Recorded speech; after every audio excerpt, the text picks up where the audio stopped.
Break کے بعد ایک بار پھر آپ کو خوش آمدید کہتے ہیں. میں ہوں جاوید اقبال اور میرے ساتھ موجود ہیں فوزیہ یزدانی. ووٹ پاکستان میں آج ہم بات کر رہے ہیں نئی جو منتخب حکومت آئے گی 8 فروری 2024 کے بعد اس کے لیے کون سے چیلنجز ہوں گے. اور پروگرام کے ابتدا میں جیسے کہ میں نے عرض کیا تھا کہ ہم بات کر رہے ہیں پاکستان میں بڑھتی ہوئی آبادی کے حوالے سے، معاشی صورتحال جو پاکستان کی معیشت کو درپیش چیلنجز ہیں، موسمیاتی تبدیلیاں پورے خطے کے لیے بھی بہت بڑا مسئلہ ہے، پوری دنیا کے لیے مسئلہ ہے، پاکستان میں اس نے اپنے گہرے اثرات چھوڑے ہیں. پھر ظاہر ہے کہ امن و امان کی صورتحال اور ریجنل کنیکٹیویٹی، علاقائی جو رابطہ کاری ہے پاکستان کی دیگر ممالک کے ساتھ جو اپنی معیشت کے لیے پاکستان کر سکتا ہے، یہ وہ تمام چیلنجز ہیں. اگر ہم موسمیاتی تبدیلی کے حوالے سے ہم بات کریں تو جو 2022 میں سیلاب آئے تھے اس نے مجموعی طور پر 3 کروڑ 30 لاکھ لوگوں کو متاثر کیا تھا. 23 لاکھ بچے بھی متاثر ہوئے تھے. 79 لاکھ افراد نے، 23 لاکھ بچے بھی اس میں شامل تھے، انہوں نے نقل مکانی ان کو کرنی پڑی تھی. اور صوبہ سندھ کا تقریباً 70% حصہ اس سے متاثر ہوا تھا. مجموعی طور پر 23 لاکھ گھر بھی اس سے تباہ ہوئے تھے. ظاہر ہے فوڈ سیکیورٹی کے حوالے سے چیلنجز بھی اسی کے نتیجے میں پیدا ہوئے اور پاکستان کی معیشت کو ایک بہت بڑا نقصان ہوا. بالکل. اور اس ڈسکشن کو سہیل صاحب آپ کی طرف لاتے ہیں تو لیکن ہمیں جوائن جو کر رہے ہیں ہمارے مہمانوں کا پہلے ہم تعارف کروا دیں. سہیل ملک صاحب ہمیں جوائن کر رہے ہیں جو کہ کلائمیٹ ایکسپرٹ ہیں. سہیل ملک صاحب بہت شکریہ، آپ نے ہمیں جوائن کیا. اور معاشی تجزیہ کار اور سینئر صحافی جناب مہتاب حیدر ہمیں جوائن کر رہے ہیں. مہتاب حیدر صاحب آپ کا بھی بہت بہت شکریہ. اب ہم یقیناً گفتگو کو آگے لے کے چلیں گے. سر یہ بتائیں کہ ہم نے پہلے سیگمنٹ میں ہم یہی گفتگو کر رہے تھے کہ کمزور معیشت، بڑھتی آبادی، اور یہ کنٹینیوس ہے. یہ کوئی ہمیں یہ نہیں پچھلے سال نہیں پتا چلا کہ ہمارے کلائمیٹک چینجز آ رہی ہیں. یہ ہمیں پچھلے 10 سال سے پتا تھا کہ ہم کس طرح ہمارے اوپر موسمیاتی تبدیلیاں، تغیرات جو ہیں وہ اثر کریں گے. اس سارے میں آپ یہ جو کلائمیٹ کانفرنسز ہوئی ہیں پچھلی دونوں، آپ اس میں بھی شامل رہے ہیں. تو بات جو ہم نے منشور دیکھے، پالیسی سازی ہوگی، ڈیزاسٹر مینجمنٹ پلان ہوگا، ارلی وارننگ سسٹم ہوں گے. یہ جب این ڈی ایم اے بنی تھی یہ تب بھی تھا، یہ اب بھی ہے. پھر لاس اینڈ ڈیمیجز فنڈ بنے. تو یہ کہاں ہوگا؟ اس سے آبادی تو پچھلے جب یہ بارشوں والا ہمارے اوپر ڈیزاسٹر آیا ہے تو پریگننٹ وومن تھی جنہوں نے زچگی کے عمل سے گزری، ہماری صحت تباہ ہو گئی، ہمارے تعلیم اسکول تباہ ہو گئے، روزگار تباہ ہو گئے. کیا ہوگا آگے؟ دیکھیں جی، ہمیں جو چیز انڈرسٹینڈ کرنی ہے کہ کلائمیٹ چینج جو ہے، یہ تو اب اس میں کوئی دو رائے نہیں ہے کہ کلائمیٹ چینج اگر کوئی ریزن نہیں ہے، لیکن کلائمیٹ چینج تھریٹ ملٹی پلائر ہے.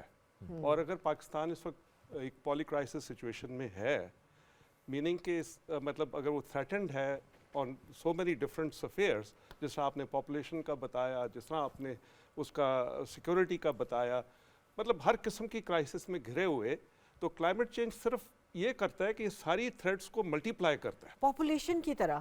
بالکل. اگر ہم اس کو آن این ایمرجنس اس کو ڈیل نہیں کریں گے، اس کو ایز اے مطلب ہے کہ آپ اس کو انٹیگریٹ نہیں کریں گے اپنی ساری پالیسیز میں. آپ کلائمیٹ چینج کو، اگر آپ کے پاس چوائسیز ہیں، یا تو کلائمیٹ چینج کو آپ ایز اے آپ کہیں جی کہ سائڈ پہ سے لے کے آئیں، اس کو مین اسٹریم کرنے کی کوشش کریں، اگلے 20-30 سال آپ مین اسٹریم کرتے رہیں، یا اس کی آپ ڈینجر کو آپ اس کو اسیس کریں کہ جی یہ آپ کی اکانومی میں، آپ کی جو ہے سیکیورٹی میں، آپ کی جو سیکیورٹیز میں، آپ کی فوڈ سیکیورٹی، واٹر سیکیورٹی، آپ name any security, climate change impacts all the جو ہے سوشل انڈیکیٹرز پہ بھی. سوشل انڈیکیٹرز پہ تو آپ 50 سال لگے رہے ہیں پاورٹی ریڈکشن پہ، ایک فلڈ آپ کا سارا اس کا اثر زائل کر دیتا ہے. تو یہ تو خیر یہ چیز ہے. اب ایشو یہ ہے کہ پاکستان جو ہے ورسٹ ہٹ ہے ٹاپ 10 کنٹریز میں، آپ اس کو نمبر 8 کہہ دیں، کچھ بھی کہہ دیں. ایشو یہ ہے کہ ہم جو ہے ہمارے پاس چوائسیز نہیں ہیں. جب تک ہم اپنے نیشنل ایجنڈا میں، ہم پہلے بھی ہم نے بات کی کہ اس کو جب تک پارٹیز اپنے مینیفیسٹو میں اور اس کو آگے لاہے عمل میں نہ لائیں، ایک اپنی اسٹریٹجی میں نہیں لائیں گے، تو ان کی جتنی بھی جو ہے کاوشیں ہیں وہ 50% پہ رہیں گی. جس طرح اگر آپ مجھے الاؤ کریں، میں چھوٹی سی اس میں، آپ دیکھیے پلانز ہمارے پاس موجود ہیں، جی جی مینجمنٹ پلان بھی ہیں، پالیسیز بھی ہیں. ابھی کے منشور میں بھی یہی کہا گیا ہم اور کام کریں گے. اور کام کرنے کے لیے یا کلائمیٹ بیس سروس ڈیلیوری دینے کے لیے ہمیں پیسے چاہیے. ہماری معیشت میں جان نہیں ہے. ہم ابھی تک ایس ڈی جی فائنینسنگ کے اوپر رگڑیں تو کلائمیٹ فائنینسنگ کہاں سے آئے گی؟ دیکھیں جی کلائمیٹ فائنینسنگ کا جو ہے ابھی میں آپ کو اگزامپل دیتا ہوں. اس وقت جو ہے نا کلائمیٹ فائنینس ہے $1.3 ٹریلین. پاکستان کی یا نہیں اوور آل گلوبل میں بات کر رہا ہوں. جو کلائمیٹ فائنینسنگ فلو ہے $1.3 ٹریلین کا ہے. جبکہ ریکوائرمنٹ جو ہے اگر میں گلوبل لیتا ہوں دیٹ از 5 times. اس کا مطلب ہے کہ کمپیٹیٹو ہے. مطلب بیسک یہ ہے کہ پیسے بہت ہیں, ایشو ایکسیس کا ہے.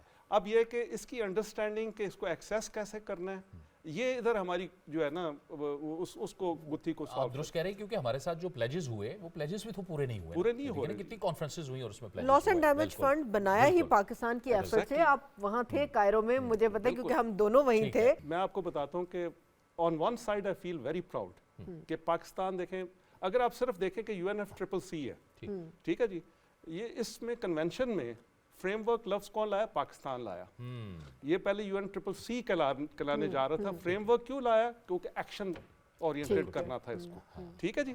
اب جیسے آپ نے کہا LND کون لایا؟ پاکستان لایا اپنے G77. اگر ہم لیڈرشپ اب آئی واز سو پراؤڈ جب میں ابھی آ رہا تھا. میں نارملی لیتا ہوں جنا ایونیو کا کراؤڈ.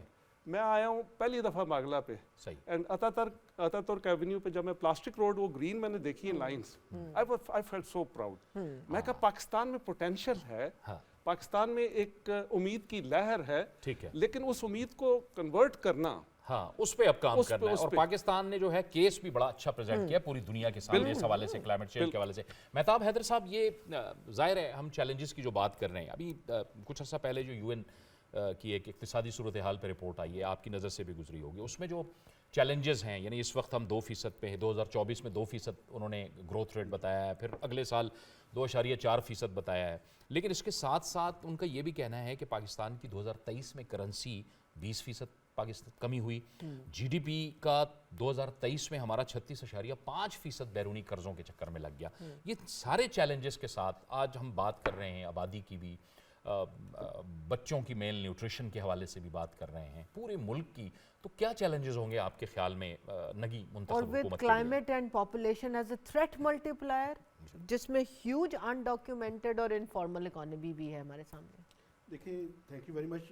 بنیادی طور پہ ایک ڈیولپمنٹ ہوئی ہے اس حوالے سے کہ ایک IMF کی ٹیکنیکل ٹیم آئی ہوئی تھی جنہوں نے اگلا جو ڈیولپمنٹ فریم ورک ہے اس پہ پاکستان اور IMF کا ایگریمنٹ ہوا تھا, اور ریسنٹلی تھرو سرکولیشن کیبنٹ نے اس کی اپروول بھی دے دی ہے. تو آگے جو کلائمیٹ فائنینسنگ ہے ہمارے ڈیولپمنٹ پروجیکٹس کے اندر, یہ اس کو انٹیگرل پارٹ جو ہے وہ بنایا جائے گا. اور آپ کا جو PSDP ہے, پبلک سیکٹر ڈیولپمنٹ پروگرام کی میں بات کر رہا ہوں, اس میں یہ جو میٹیگیشن اور کلائمیٹ کا جو امپیکٹ ہے اس کو سامنے رکھتے ہوئے ہم اگلے جو پروجیکٹ فائنینسنگ ہے اس میں کریں گے. ایک تو یہ بڑی امپورٹنٹ ڈیولپمنٹ ہے. دوسری جو آپ بات کر رہے ہیں, دیکھیں اس ٹائم جو سب سے بڑا چیلنج ہے وہ یہ ہے کہ ہم الیکشنز کے موڈ کے بعد جب حکومت بنے گی تو اسے سب سے پہلے ایک تو اسٹیبلٹی, پولیٹیکل اسٹیبلٹی تو آف کورس بڑی امپورٹنٹ ہے, لیکن انہیں IMF کے ایک نئے پروگرام میں جانا پڑے گا. اس کی بنیادی وجہ یہ ہے کہ آپ ایکسٹرنل اگر اب ہماری سچویشن کو دیکھ لیں تو ایکسٹرنل ڈیٹ جو اس کی سروسنگ ہے آئندہ 3 سال کے اندر وہ کوئی 70 سے 80 بلین ڈالرز چاہیے اس کے لیے. اس میں کرنٹ اکاؤنٹ ڈیفیسٹ کو شامل نہیں کر رہا. اب جو IMF کے پروگرام کے حوالے سے ایک تو ہمیں ایک ایسا پروگرام IMF کے ساتھ نیگوشیٹ کرنا پڑے گا جس کو ہم سٹیگر کر کے کریں. سٹیگر کرنے سے مراد یہ ہے کہ IMF کی خواہش یہ ہوگی کہ ہم فرنٹ لوڈڈ پروگرام کریں, ہم نے کوشش کرنی ہے کہ سٹیگر کر کے کریں, چونکہ یہ پروگرام اگلا جو ہوگا یہ میڈیم ٹرم ہوگا. جو چیلنج ہے وہ یہ ہے کہ IMF کی پرسکرپشن یہ ہوگی کہ ڈیمانڈ کو سپریس کیا جائے. پاکستان کی اکنامک گروتھ پچھلے سال نیگیٹو تھی. اس سال جو ہم گروتھ کی بات کر رہے ہیں وہ کوئی تقریباً 2% کے لگ بھگ ملٹی لیٹرلز جو کر رہے ہیں. ہمارا ٹارگٹ 3% سے اوپر ہے, لیکن اس کے ساتھ جو پرابلم ہے وہ ہے انفلیشن کا. اگر آپ ہیڈ لائن انفلیشن کو دیکھیں تو وہ 30% ہے, فوڈ انفلیشن کو دیکھیں تو وہ 45% ہے. عام آدمی کو فوڈ انفلیشن بہت زیادہ امپیکٹ کرتی ہے.